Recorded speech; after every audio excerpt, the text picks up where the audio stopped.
नमस्कार दोस्तों, स्वागत है आपका आपके ही अपनी YouTube चैनल फ्री एजुकेशन में। दोस्तों आज के इस वीडियो में हम 2021 और 2022 के award and honours related most important question को डिस्कस करने वाले हैं। और दोस्तों इस वीडियो लेक्चर में हमने जितने भी क्वेश्चन को ऐड किया है सारे के सारे क्वेश्चन इम्पोर्टेंट और अच्छे लेवल के क्वेश्चन हैं। और दोस्तों सभी क्वेश्चन को हम बिल्कुल डिटेल में विथ एक्स्ट्रा फैक्ट के साथ में डिस्कस करेंगे। तो चलिए दोस्तों शुरुआत कर लेते हैं नंबर फर्स्ट क्वेश्चन से।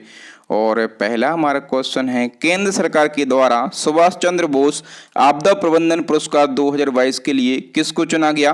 दोस्तों यदि आपको पहले से किसी क्वेश्चन का आंसर पता है तो वीडियो को पॉज करके अपना आंसर भी लगा सकते हैं। तो देखो दोस्तों, हाल ही में केंद्र सरकार के द्वारा सुभाष चंद्र बोस आपदा प्रबंधन पुरस्कार के लिए चुना है प्रोफेसर विनोद शर्मा को। तो इस क्वेश्चन का डी ऑप्शन सही हो जाएगा। चलिए दोस्तों इस क्वेश्चन के बारे में हम सभी इंपॉर्टेंट फैक्टों को डिस्कस कर लेते हैं।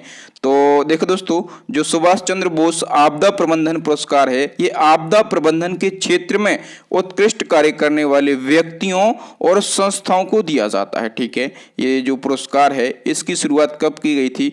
तो 2019 में इस पुरस्कार की शुरुआत की गई थी। और ये पुरस्कार जो है ये दो श्रेणियों में दिया जाता है, एक तो व्यक्तिगत श्रेणी और दूसरी संस्थागत श्रेणी। ठीक है, तो अभी हमने पढ़ा कि ये व्यक्तिगत श्रेणी में किसको दिया गया है, तो प्रोफेसर विनोद शर्मा को दिया गया है।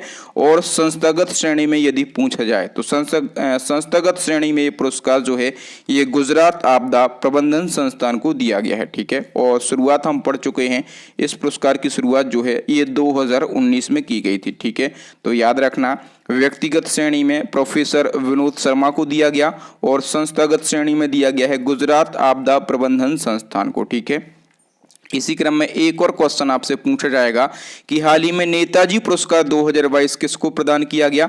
दोस्तों हाल ही में नेताजी पुरस्कार 2022 जो है ये दिया गया है शिंजो आबे के लिए। तो इस क्वेश्चन का ए ऑप्शन सही हो जाएगा। और देखो दोस्तों, यदि हम इम्पोर्टेंट फैक्टों की बात करें तो हाल ही में जापान के पूर्व प्रधानमंत्री हैं, नाम क्या है, शिंजो आबे।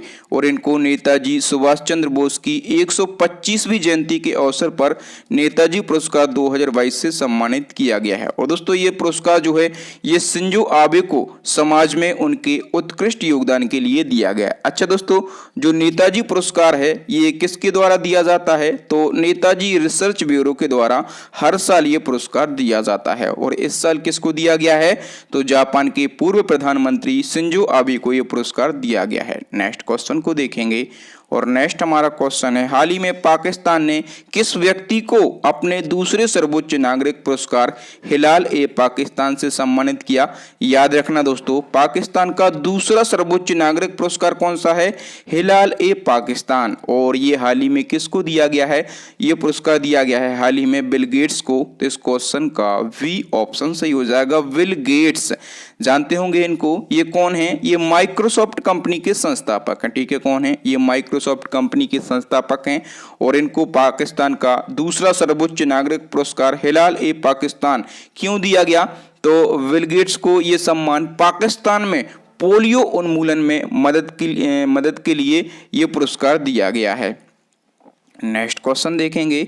और नेक्स्ट हमारा क्वेश्चन है, कह रहा है कि जनवरी 2022 में किस उद्योगपति को असम राज्य का सर्वोच्च नागरिक पुरस्कार असम वैभव से किसको सम्मानित किया गया। दोस्तों असम वैभव ये असम राज्य का सर्वोच्च नागरिक पुरस्कार है और ये जनवरी 2022 में दिया गया है किसको, रतन टाटा के लिए। तो इस क्वेश्चन का ए ऑप्शन सही हो जाएगा। यदि हम बात करें इस क्वेश्चन के इम्पोर्टेंट फैक्टों की, दोस्तों हाल ही में जनवरी 2022 को असम राज्य ने रतन टाटा को राज्य के सर्वोच्च नागरिक पुरस्कार असम वैभव या फिर इसको असम भय भी हम पढ़ते हैं। ठीक है, असम वैभव इस प्रकार से इंग्लिश में लिखा जाता है, ये दिया गया है रतन टाटा को। और रतन टाटा एक उद्योगपति हैं और इनके ये पुरस्कार असम में कैंसर देखभाल में उनके द्वारा किए गए योगदान के लिए उनको पुरस्कृत किया गया है। नेक्स्ट हमारा क्वेश्चन है दोस्तों, हाल ही में प्रधानमंत्री राष्ट्रीय बाल पुरस्कार 2022 से कितने बच्चों को सम्मानित किया गया। दोस्तों प्रधानमंत्री राष्ट्रीय बाल पुरस्कार 2022 और ये दिया गया है 2022 में 29 बच्चों के लिए, डी ऑप्शन सही हो जाएगा। दोस्तों हम बात कर लेते हैं फैक्टों की। तो प्रधानमंत्री राष्ट्रीय बाल पुरस्कार नवाचार, सामाजिक सेवा, शैक्षिक, खेल, कला और सांस्कृतिक तथा वीरता की श्रेणियों में उत्कृष्ट कार्य करने वाले बालकों को दिया जाता है। और जनवरी 2022 को देश भर के 29 बच्चों को प्रधानमंत्री राष्ट्रीय बाल पुरस्कार से सम्मानित किया गया। इन 29 बच्चों में से 15 लड़के हैं और 14 लड़कियां हैं, ठीक है। और दोस्तों इस पुरस्कार के तहत विजेता बच्चा को 1 लाख रुपए का नगद पुरस्कार दिया जाता है। नेक्स्ट हमारा क्वेश्चन दोस्तों, 57वां ज्ञानपीठ पुरस्कार से किसको सम्मानित किया गया? मोस्ट इंपॉर्टेंट क्वेश्चन है दोस्तों ये। तो 57वां ज्ञानपीठ पुरस्कार जो है ये दिया गया है दामोदर मावजो को। तो इस क्वेश्चन का वी ऑप्शन सही हो जाएगा। और दोस्तों दिसंबर 2021 को, कब? दिसंबर 2021 को प्रसिद्ध कोंकणी उपन्यासकार हैं, इनका नाम क्या है? तो इनका नाम है दामोदर मावजो, ठीक है। और इनको 57वां ज्ञानपीठ पुरस्कार प्रदान किया गया। और दोस्तों यदि हम बात करें ज्ञानपीठ पुरस्कार की, तो जो ज्ञानपीठ पुरस्कार है ये भारत का सर्वोच्च साहित्यिक सम्मान है। और ये सम्मान जो है ये साहित्य में उत्कृष्ट योगदान करने वाले लेखकों को दिया जाता है, ठीक है। ज्ञानपीठ पुरस्कार की स्थापना 1961 में की गई थी। और क्वेश्चन आपसे ये पूछा जाता है स्टैटिक जीके में कि पहला ज्ञानपीठ पुरस्कार कब दिया गया? तो 1965 में दिया गया। किसको दिया गया? तो मलयालम लेखक हैं, इनका नाम है जी शंकर क्रूप, ठीक है। तो ये ज्ञानपीठ पुरस्कार प्राप्त करने वाले प्रथम व्यक्ति थे।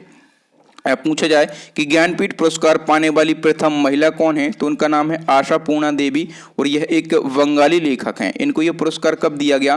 तो 1976 में इनको यह पुरस्कार दिया गया, ठीक है। और देखो दोस्तों 1968 में सुमित्रा नंदन पंत को हिंदी भाषा के लिए पहली बार ज्ञानपीठ पुरस्कार दिया गया। यदि पूछा जाए कि हिंदी भाषा में ज्ञानपीठ पुरस्कार पाने वाले प्रथम व्यक्ति कौन थे, तो आप कहेंगे सुमित्रा नंदन पंत, और इनको 1968 में यह पुरस्कार दिया गया था। इसी क्रम में यदि बात करें कि अंग्रेजी में सबसे पहले ज्ञानपीठ पुरस्कार किसको दिया गया, तो अमिताभ घोष को दिया गया। और ये कब दिया गया इनको? तो 2018 में दिया गया, ठीक है। ये स्टैटिक जीके के क्वेश्चन हैं जो कि आपके एग्जाम में पूछे जाते हैं। और 57वां ज्ञानपीठ पुरस्कार ये किसको दिया गया है? तो दामोदर मावजो को यह पुरस्कार दिया गया है। इसी क्रम में एक और पुरस्कार पूछा जाएगा ज्ञानपीठ का 56वां, ठीक है। और 56वां ज्ञानपीठ पुरस्कार जो है ये दिसंबर 2021 में दिया गया। किसको दिया गया है? तो ये दिया गया है नीलमणि फूकन जूनियर के लिए। सी ऑप्शन सही हो जाएगा। दोस्तों 56वां और 57वां ज्ञानपीठ पुरस्कार दोनों की घोषणा कब की गई? तो 2021 में की गई, ठीक है। और जो 56वां ज्ञानपीठ पुरस्कार है ये 2020 के लिए दिया गया है। किसको दिया गया? तो नीलमणि फूकन जूनियर के लिए दिया गया है 2020 के लिए, ठीक है। और जो 57वां ज्ञानपीठ पुरस्कार हमने देखा है, ठीक है, ये 2021 के लिए दिया गया है। और किसको दिया गया है? तो दामोदर मावजो के लिए दिया गया है। दोनों आपको याद रखना है, कोई भी आपके एग्जाम में क्वेश्चन बन सकता है। नेक्स्ट क्वेश्चन को हम देखेंगे। हाल ही में टाइम पत्रिका ने पर्सन ऑफ द ईयर 2021 के लिए किसको चुना है? दोस्तों टाइम पत्रिका ने पर्सन ऑफ द ईयर 2021 के लिए चुना है एलॉन मस्क को। तो इस क्वेश्चन का सी ऑप्शन सही हो जाएगा। एलॉन मस्क दुनिया के सबसे अमीर व्यक्ति हैं, आप लोग जानते होंगे। और हम इस क्वेश्चन के बारे में इंपॉर्टेंट फैक्टों को डिस्कस कर लेते हैं। दोस्तों हाल ही में टाइम पत्रिका ने टेस्ला और स्पेस एक्स के सीईओ कौन है वर्तमान में? एलॉन मस्क, और इनको पर्सन ऑफ द ईयर 2021 के रूप में चुना है, ठीक है। एक और इंपॉर्टेंट फैक्ट याद रखना है कि टाइम पत्रिका ने 2020 में अमेरिकी राष्ट्रपति जो बाइडेन और अमेरिकी उपराष्ट्रपति कमला हैरिस को पर्सन ऑफ द ईयर 2020 के रूप में नामित किया था, ठीक है। तो 2020 के लिए दो व्यक्तियों को नामित किया गया था, अमेरिका के राष्ट्रपति जो बाइडेन और अमेरिका की जो भारतीय मूल की उपराष्ट्रपति हैं कमला हैरिस। इन दोनों को पर्सन ऑफ द ईयर 2020 दिया गया था। और 2021 किसको दिया गया है? तो ये दिया गया है एलॉन मस्क के लिए, ठीक है। याद रखना, जो भी मैं आपको फैक्ट बताता हूँ वो सारे के सारे फैक्ट इंपॉर्टेंट रहते हैं और इन्हीं फैक्टों में से क्वेश्चन बन जाते हैं आपके एग्जाम में, ठीक है। नेक्स्ट क्वेश्चन को हम देखेंगे। और दोस्तों नेक्स्ट हमारा क्वेश्चन है, कह रहा है कि हाल ही में 7वां स्वामीनाथन पुरस्कार के लिए किसको चुना गया है। दोस्तों 7वां स्वामीनाथन पुरस्कार जो है ये दिया गया है वी प्रवीण राव के लिए। तो इस क्वेश्चन का ए ऑप्शन सही हो जाएगा। स्वामीनाथन पुरस्कार यदि हम बात करें इसकी, तो ये किस क्षेत्र में दिया जाता है। दोस्तों ये कृषि के क्षेत्र में दिया जाता है, ठीक है। और हाल ही में जयशंकर तेलंगाना राज्य कृषि विश्वविद्यालय के कुलपति हैं वी प्रवीण राव, इनके लिए 7वां स्वामीनाथन पुरस्कार प्रदान किया गया। और दोस्तों इस पुरस्कार में 2 लाख रुपए का नगद पुरस्कार दिया जाता है और एक प्रशस्ति पत्र दिया जाता है। नेक्स्ट हमारा क्वेश्चन दोस्तों, कह रहा कि हाल ही में किससे रामानुजन पुरस्कार 2021 से सम्मानित किया गया। दोस्तों रामानुजन पुरस्कार 2021 ये किसको दिया गया है। दोस्तों ये दिया गया है प्रोफेसर नीना गुप्ता के लिए।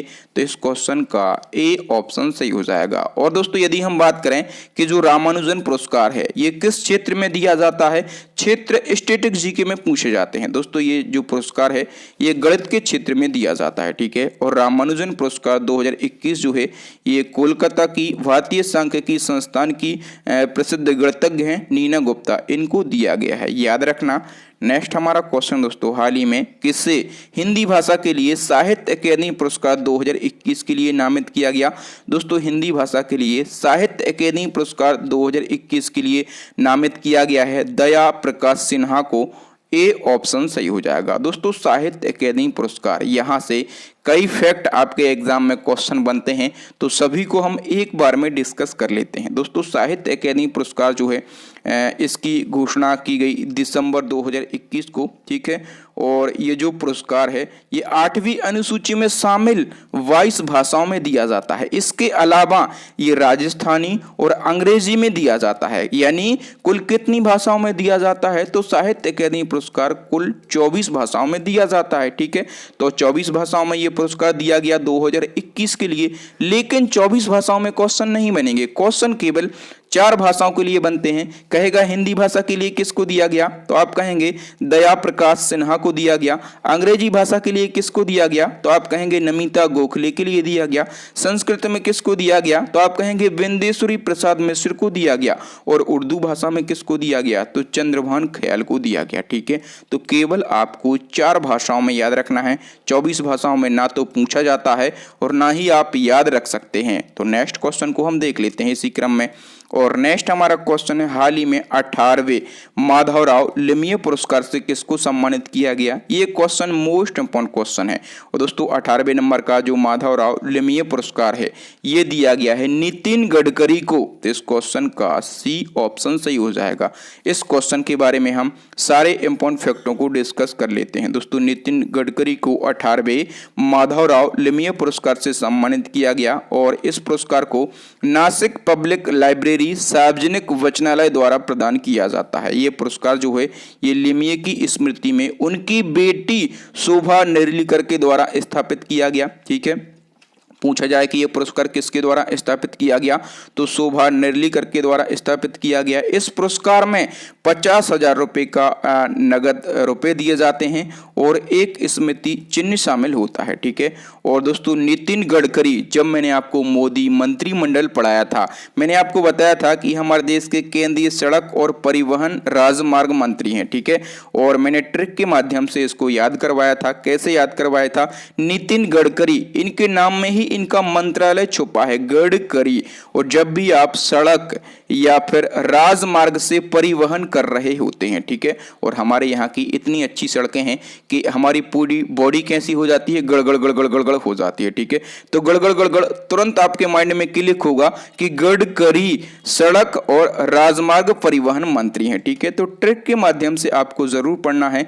और यदि आपने मोदी मंत्रिमंडल का ट्रिक वाला वीडियो नहीं देखा है तो जरूर से देखें। सारे के सारे कैबिनेट जो मंत्री हैं वो आपको चुटकियों में याद हो जाएंगे। प्लेलिस्ट में लिंक मिल जाएगी या फिर आप यूट्यूब पे सर्च कर सकते हैं मोदी मंत्रिमंडल वाई फ्री एजुकेशन, तो आपको हमारा वीडियो सबसे पहले मिल जाएगा। नेक्स्ट हमारा क्वेश्चन है, हाल ही में भारत के किस टाइगर रिजर्व को TX2 पुरस्कार दिया गया है। दोस्तों TX2 पुरस्कार ये हाल ही में दिया गया है किस टाइगर रिजर्व के लिए? तो सत्यमंगलम टाइगर रिजर्व के लिए ही पुरस्कार दिया गया। तो इस क्वेश्चन का ए ऑप्शन सही हो जाएगा। और दोस्तों यदि हम बात करें कि ये सत्यमंगलम टाइगर रिजर्व ये कहाँ पर स्थित है?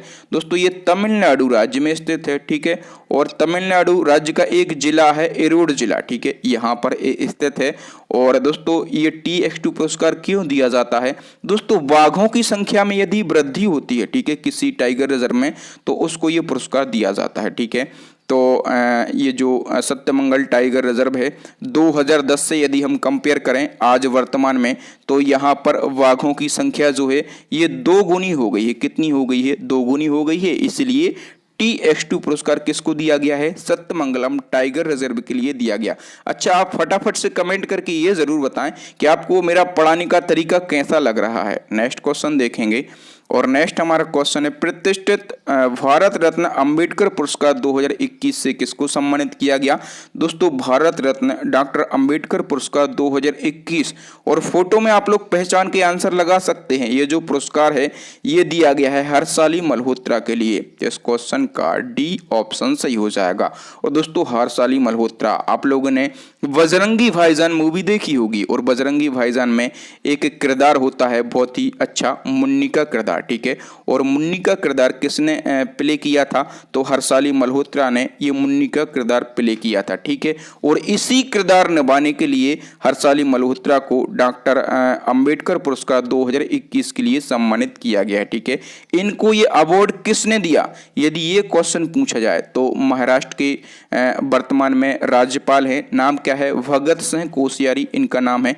तो भगत सिंह कोश्यारी के द्वारा इनको ये पुरस्कार दिया गया है। नेक्स्ट क्वेश्चन हम देखेंगे दोस्तों, और नेक्स्ट हमारा क्वेश्चन है कह रहा कि हाल ही में international association of working women award किसने जीता है? दोस्तों international association of working women award ये जो अवार्ड है ये जीता है सुष्मिता सेन ने। तो इस क्वेश्चन का वी ऑप्शन सही हो जाएगा। दोस्तों सुष्मिता सेन सभी लोग जानते होंगे, ये बॉलीवुड की अभिनेत्री हैं, ठीक है। और इनको Washington DC association film festival के द्वारा, किसके द्वारा इनको ये पुरस्कार दिया गया है? Washington DC south Asian film festival के द्वारा इनको ये पुरस्कार दिया गया है। और दोस्तों वीडियो में आगे बढ़ने से पहले आप लोगों के लिए खुशखबरी है कि हमारी अपडेट ई बुक लॉन्च हो गई है, ठीक है। इस ई बुक को अपडेट कर दिया गया है। इस ई बुक में आपको क्या क्या देखने के लिए मिल जाएगा? तो दोस्तों इस ई बुक के अंदर आपको 35 से ज़्यादा टॉपिक वाइज करंट अफेयर्स आपको देखने के लिए मिल जाएगा। 1100 से ज़्यादा आपको डिटेल MCQ मिल जाएंगे। आपको टोटल 3500 लगभग 3500 आपको डिटेल MCQ मिल जाएंगे, ठीक है। मैं आपको यहाँ पर डेमो दिखा देता हूँ। यहाँ पर आप देख पा रहे होंगे कि ये टॉपिक वाइज जो करंट अफेयर्स है इसकी यहाँ पर हमने इंडेक्स सूची लगा दी है, ठीक है। तो यहाँ पर आपको 35 से ज़्यादा टॉपिक वाइज करंट अफेयर्स मिल जाएगा, ठीक है। और इस बुक की खासियत ये है कि यदि आप उस टॉपिक का वीडियो देखना चाहें तो केवल आपको यहाँ पर क्लिक करना है, ठीक है।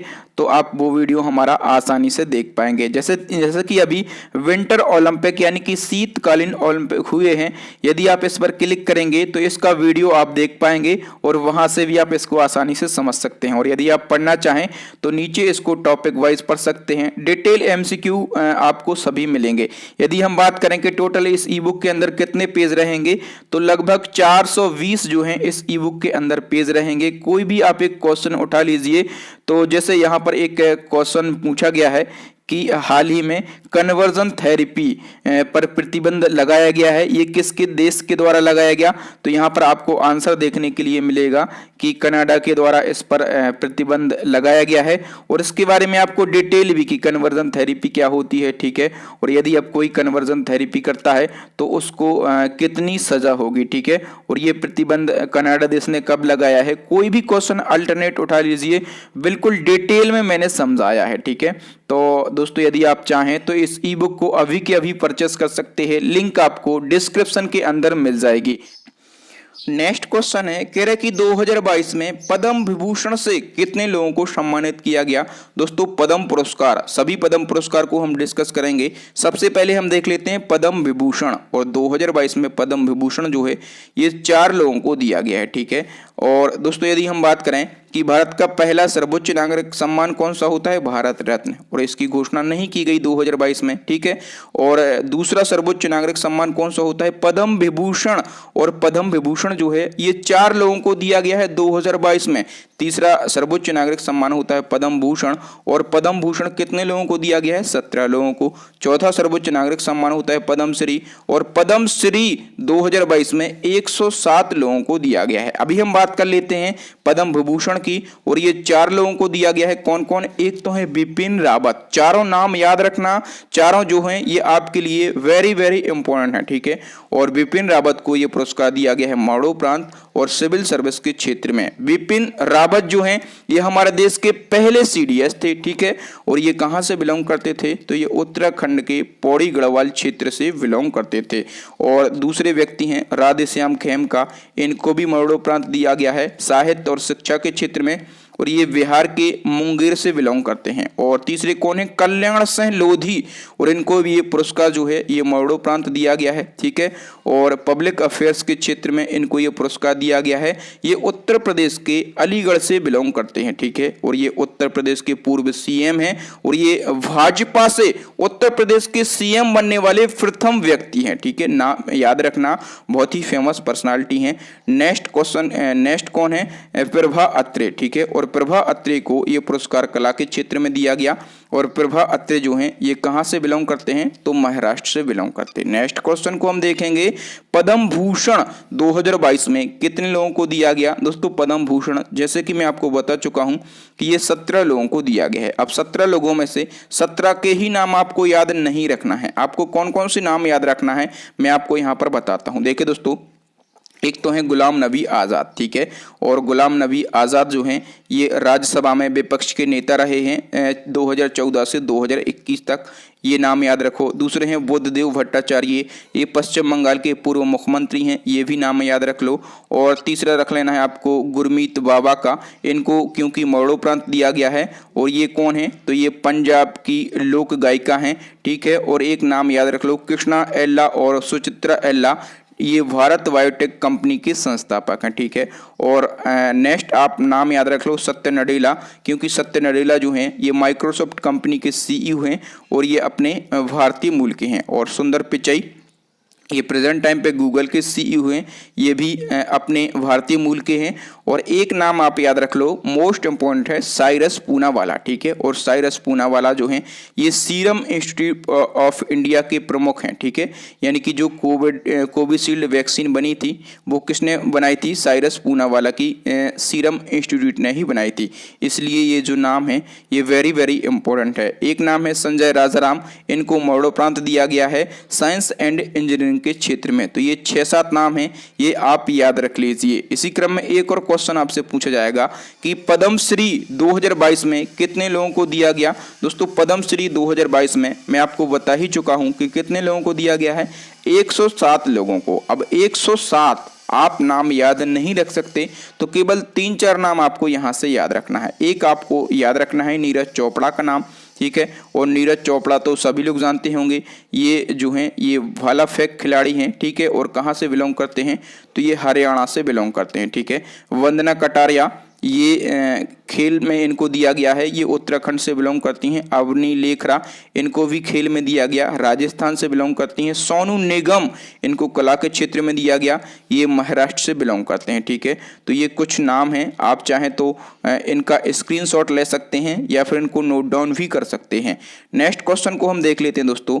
और नेक्स्ट हमारा क्वेश्चन है, कह रहा कि प्रसिद्ध सामाजिक कार्यकर्ता सिंधुताई सपकाल का हाल ही में निधन हो गया है, उनको किस वर्ष पद्मश्री से सम्मानित किया गया था? दोस्तों सिंधुताई सपकाल, और इनको हाल फिलहाल 2021 का पद्मश्री दिया गया था। कब का? 2021 का पद्मश्री दिया गया था, और ये काफी चर्चाओं में रही थी। तो ये क्वेश्चन बन सकता है, इनके बारे में हम सारे इंपॉर्टेंट फैक्टों को डिस्कस कर लेते हैं दोस्तों। जनवरी 2022 को प्रसिद्ध सामाजिक कार्यकर्ता सिंधुताई सपकाल का 73 वर्ष की आयु में निधन हो गया। कौन थी ये प्रसिद्ध सामाजिक कार्यकर्ता थी। इनका जन्म हुआ था महाराष्ट्र में, और इनको महाराष्ट्र की मदर टेरेसा कहा जाता था। मोस्ट इंपॉर्टेंट फैक्ट है दोस्तों, इनको 2021 में पद्मश्री से सम्मानित किया गया था। इसके अलावा इन्हें महाराष्ट्र सरकार के द्वारा अहल्याबाई होलकर पुरस्कार से भी सम्मानित किया गया था।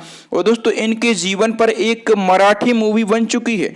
मूवी का नाम है मी सिंधुताई सपकाल। और ये जो मूवी है मी सिंधुताई सपकाल, ये कब रिलीज हुई थी? तो ये मूवी जो है ये 2010 में रिलीज हुई थी। दोस्तों इस प्रकार से आपको सारी कॉन्सेप्ट क्लियर करना है, ठीक है। और कॉन्सेप्ट क्लियर होंगे तो एग्जाम क्लियर होगा। और कॉन्सेप्ट आपके क्लियर कहाँ होंगे? ओनली ऑन फ्री एजुकेशन पर क्लियर होंगे, ठीक है। तो जो स्टूडेंट पहली बार हमारे वीडियो को देख रहे होंगे उनको हमारे चैनल पर स्टे रहना होगा, ठीक है, तभी आप अपना एग्जाम क्लियर कर पाएंगे। नेक्स्ट क्वेश्चन है मदर टेरेसा पुरस्कार 2021 से किस देश को सम्मानित किया गया? दोस्तों मदर टेरेसा पुरस्कार 2021 और ये पुरस्कार दिया गया है डेनमार्क देश के लिए। तो इस क्वेश्चन का वी ऑप्शन सही हो जाएगा। चलिए इस क्वेश्चन के बारे में हम इम्पोर्टेंट फैक्टों को डिस्कस कर लेते हैं। दोस्तों हाल ही में डेनमार्क देश को मदर टेरेसा पुरस्कार 2021 से सम्मानित किया गया। और ये जो पुरस्कार है ये पर्यावरण स्थिरता के लिए दिया जाता है, ठीक है। डेनमार्क देश की बात हुई है तो डेनमार्क किस महाद्वीप के अंदर स्थित है? तो ये यूरोप महाद्वीप के अंदर स्थित है, ठीक है। इसकी राजधानी क्या है? कोपेनहेगन इसकी राजधानी है। इसकी करेंसी है डेनिश क्रोन। और यहाँ के पीएम कौन है? तो मेटे फ्रेडरिकसन जो है यहाँ के पीएम यानी कि प्रधानमंत्री हैं। नेक्स्ट क्वेश्चन को हम देखेंगे। और नेक्स्ट हमारा क्वेश्चन है कह रहे कि ICC under 19 cricket world cup 2022 किस देश ने जीता है? दोस्तों ICC under 19 cricket world cup 2022 और ये जीता है अपने देश भारत ने। ए ऑप्शन सही हो जाएगा। इसके सारे इंपॉर्टेंट फैक्टों को हम देख लेते हैं। तो देखो दोस्तों हाल ही में 14 जनवरी से लेकर 5 फरवरी 2022 तक आईसीसी अंडर 19 पुरुष क्रिकेट वर्ल्ड कप 2022 का आयोजन किया गया। और आयोजन स्थल कहां पर किया गया इसका आयोजन? तो वेस्ट इंडीज में इसका आयोजन किया गया। और 2022 के अंदर इसका कौन सा संस्करण था, कौन सा एडिशन था? तो आप कहेंगे इसका 14वां एडिशन था। और फाइनल मुकाबले में भारत ने इंग्लैंड को हराया है, ठीक है। और इंग्लैंड को हराकर आईसीसी अंडर 19 पुरुष क्रिकेट वर्ल्ड कप 2022 का खिताब अपने नाम कर लिया है। तो हम कह सकते हैं कि विजेता रहा है अपना देश भारत और उपविजेता रहा है इंग्लैंड। और दोस्तों भारत ने अब तक 5 बार ICC under 19 cricket world cup जीत लिया है। नेक्स्ट हमारा क्वेश्चन दोस्तों हाल ही में महिला हॉकी एशिया कप 2022 का खिताब किसने जीता है? दोस्तों महिला हॉकी एशिया कप 2022 का खिताब जो है ये जीता है जापान ने। किसने जीता है?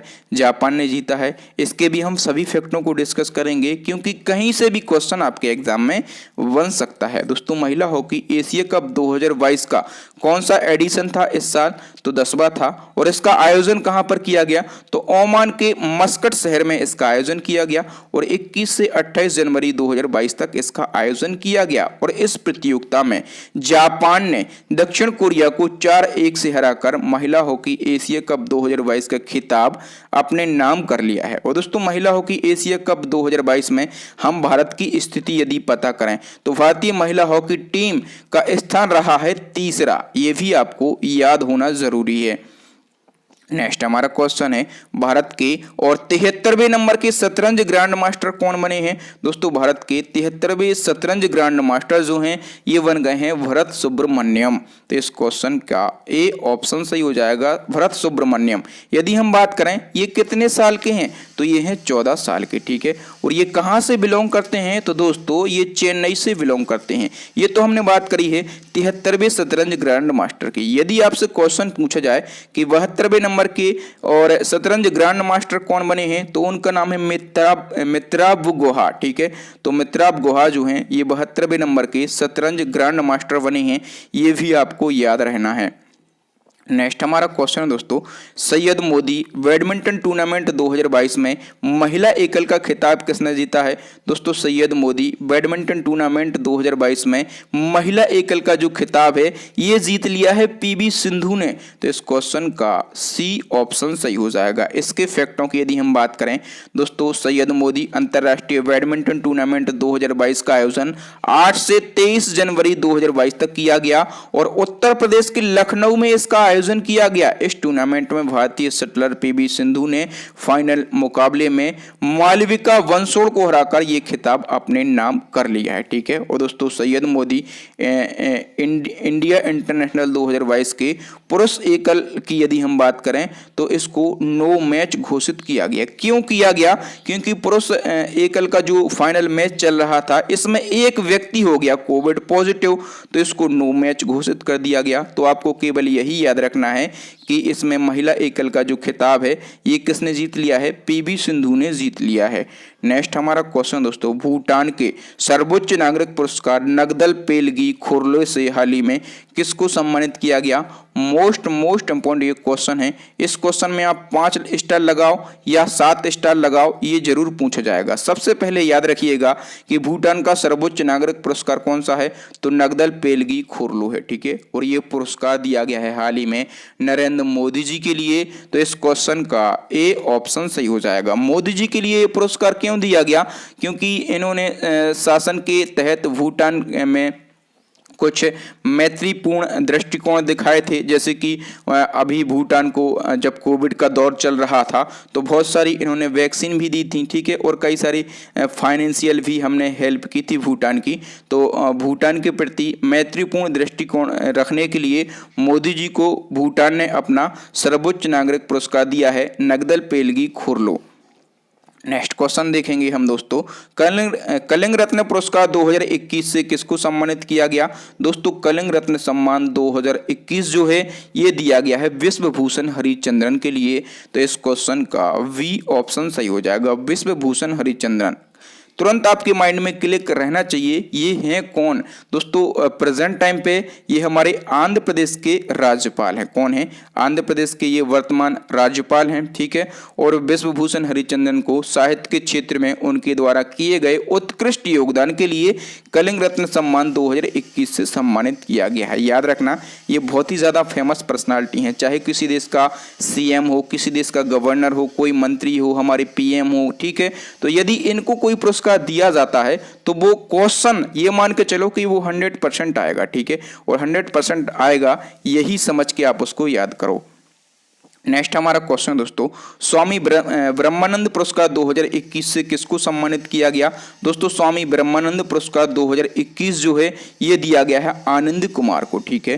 वी ऑप्शन सही हो जाएगा। आनंद कुमार का फोटो यदि नहीं देखा तो फोटो आप देख लो, फिर मैं आपको इनके बारे में जब बताऊंगा तो आप समझेंगे कि हाँ ये बहुत ही ज्यादा फेमस पर्सनालिटी हैं। तो देखिए दोस्तों आनंद कुमार कौन है?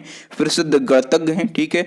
और उनकी सुपर 30 एक पहल है। ठीक है। और इस पहल के माध्यम से शिक्षा के क्षेत्र में उनके योगदान के लिए स्वामी ब्रह्मानंद पुरस्कार 2021 से सम्मानित किया गया। ये इनकी जो सुपर 30 पहल है ये क्या है इसको हम जान लेते हैं। सुपर 30 जो है ये बिहार के पटना में स्थित रामानुजन स्कूल ऑफ मैथमेटिक्स का एक कोचिंग प्रोग्राम है और ये समाज के आर्थिक रूप से पिछड़े वर्गों में 30 मेधावी छात्रों का चयन करता है। ठीक है। और इनको IIT में प्रवेश पाने के लिए परीक्षा पास कराने के लिए आकार देता है। और सुपर 30 मूवी भी बन चुकी है। ठीक है। और आप लोगों ने जरूर देखी होगी, ऋतिक रोशन ने उस मूवी में आनंद कुमार का रोल प्ले किया था। अब आप समझ पाए होंगे कि आनंद कुमार कौन है। ठीक है। तो याद रखना स्वामी ब्रह्मानंद पुरस्कार 2021 किसको दिया गया है? आनंद कुमार को दिया गया। जब तक मैं आपको डिटेल नहीं पढ़ाऊंगा, कॉन्सेप्ट क्लियर नहीं कराऊंगा, तब तक आप कितना भी रट्टा मार लो लेकिन ये क्वेश्चन आपको याद नहीं होंगे। ठीक है। मैं बार बार क्यों बोलता हूं कि कॉन्सेप्ट क्लियर तो एग्जाम क्लियर, क्योंकि कॉन्सेप्ट आप क्लियर करेंगे तो वो फैक्ट आपको हमेशा के लिए आपके माइंड में स्टोर हो जाएंगे और जैसे ही एग्जाम में क्वेश्चन पूछा जाएगा तो तुरंत आप सही ऑप्शन की ओर क्लिक करेंगे। नेक्स्ट क्वेश्चन है, वैश्विक शिक्षक पुरस्कार किन 2 भारतीयों को दिया गया? दोस्तों वैश्विक शिक्षक पुरस्कार जो है ये 2 भारतीयों को लिए दिया गया है। एक का नाम है मेघना मसुनरी और ये कहाँ की हैं? ये हैं हैदराबाद की। ठीक है। और दूसरे हैं सत्यम मिश्रा, ये कहाँ के हैं? ये हैं बिहार के। और दोनों के लिए वैश्विक शिक्षक पुरस्कार दिया गया है। तो इस क्वेश्चन का सी ऑप्शन सही हो जाएगा और प्रयुक्त दोनों के लिए। नेक्स्ट क्वेश्चन को हम देखेंगे और नेक्स्ट हमारा क्वेश्चन है, हाल ही में किसे अमेरिका के सर्वोच्च सम्मान लीजन ऑफ मेरिट से सम्मानित किया गया? लीजन ऑफ मेरिट ये अमेरिका का सर्वोच्च सम्मान है। ठीक है। और ये किसको दिया गया है, तो ये भी हमारे पीएम नरेंद्र मोदी जी के लिए दिया गया, ठीक है। और भारत और अमेरिका की राजनीतिक साझेदारी को बढ़ाने के लिए इनको ये पुरस्कार दिया गया है। नेक्स्ट क्वेश्चन को हम देखेंगे और नेक्स्ट हमारा क्वेश्चन है, किस भारतीय अभिनेता को फोर्ब्स के द्वारा लीडरशिप अवार्ड 2021 से सम्मानित किया गया। दोस्तों ये नाम जो है ये आपको जरूर याद रखना है, लीडरशिप अवार्ड 2021, और ये दिया गया है सोनू सूद के लिए। सी ऑप्शन सही हो जाएगा। सोनू सूद बॉलीवुड एक्टर हैं, ठीक है, और फोर्ब्स के द्वारा इनको ये लीडरशिप अवार्ड 2021 दिया गया है। क्यों दिया गया, जब कोविड महामारी चल रही थी, ठीक है, तो इसके चलते जो गरीब मजदूर हैं, जो कामगार हैं, ठीक है, उनकी मदद की थी सोनू सूद ने, और इसी के चलते फोर्ब्स ने इनको ये सम्मान दिया है, ठीक है। तो दोस्तों आज के लिए इतना ही। अब नेक्स्ट एंड लास्ट क्वेश्चन है, आपके लिए चैलेंजिंग क्वेश्चन है। इसका आंसर आपको कमेंट सेक्शन में कमेंट करके बताना है। कह रहा कि भारत के पहले राष्ट्रीय समुद्री सुरक्षा समन्वयक कौन बने हैं। दोस्तों ये भारत के पहले बने हैं, ठीक है, भारत के पहले राष्ट्रीय समुद्री सुरक्षा समन्वयक बने हैं, इसलिए क्वेश्चन और भी ज़्यादा इंपॉर्टेंट है, ठीक है। और ये क्वेश्चन मैंने वर्तमान में कौन किया है, मार्च वाला जो वीडियो बनाया है वहाँ पर बिल्कुल डिटेल में बताया था कि ये पद क्यों बनाया गया, इस पद का काम क्या होगा, ठीक है, और कौन बने हैं राष्ट्रीय समुद्री सुरक्षा समन्वयक भारत के पहले। तो यदि आपने हमारा प्रीवियस वीडियो बहुत ही अच्छे से देखा होगा तो आप डिटेल में इसका आंसर कर पाएंगे, और यदि नहीं देखा तो फटाफट से जाएं और हमारा प्रीवियस वीडियो देखें। तो थैंक यू दोस्तों, वीडियो देखने के लिए बहुत बहुत धन्यवाद। आपको वीडियो कैसा लगा ईमानदारी से हमें कमेंट करके बताएं। वीडियो अच्छा लगा हो तो वीडियो को लाइक करें, अच्छा लगा हो तो वीडियो को लाइक करें। अपने दोस्तों की यदि आप हेल्प करना चाहते हैं, इस प्रकार से आप बताना चाहते हैं कि डिटेल में पढ़ें, तो इस वीडियो को उन तक पहुंचा दें, उनका भी कल्याण हो जाएगा, ठीक है। और चैनल को सब्सक्राइब कर लें, साथ में बेल आइकन दबा लें, ताकि जब भी इसी प्रकार का मैं इम्पोर्टेंट वीडियो लाऊं तो नोटिफिकेशन आपको सबसे पहले मिल जाए, आपको इधर उधर भटकने की जरूरत ना पड़े, इधर उधर सर्च करने की जरूरत ना पड़े। और हाँ, यदि आप चाहें तो इसी प्रकार के इम्पोर्टेंट वीडियो देख सकते हैं हमारी प्लेलिस्ट को विजिट करके। टॉपिक वाइज करंट अफेयर्स की एक प्लेलिस्ट है, ठीक है, और दूसरी प्लेलिस्ट जो है ये मंथली वाइज करंट अफेयर्स की है, और तीसरी प्लेलिस्ट जो है ये आपको मिल जाएगी मोस्ट इम्पोर्टेंट करंट अफेयर्स के नाम पे। तो करंट अफेयर्स की हमारी 3 प्लेलिस्ट हैं, ठीक है, तो तीनों आप देख लीजिएगा, जो भी आपको वीडियो अच्छे लगें उनको देखें। थैंक यू दोस्तों, राम राम, दुआ सलाम, मिलते हैं नेक्स्ट वीडियो में, तब तक के लिए जय हिंद, जय भारत, वंदे मातरम, भारत माता।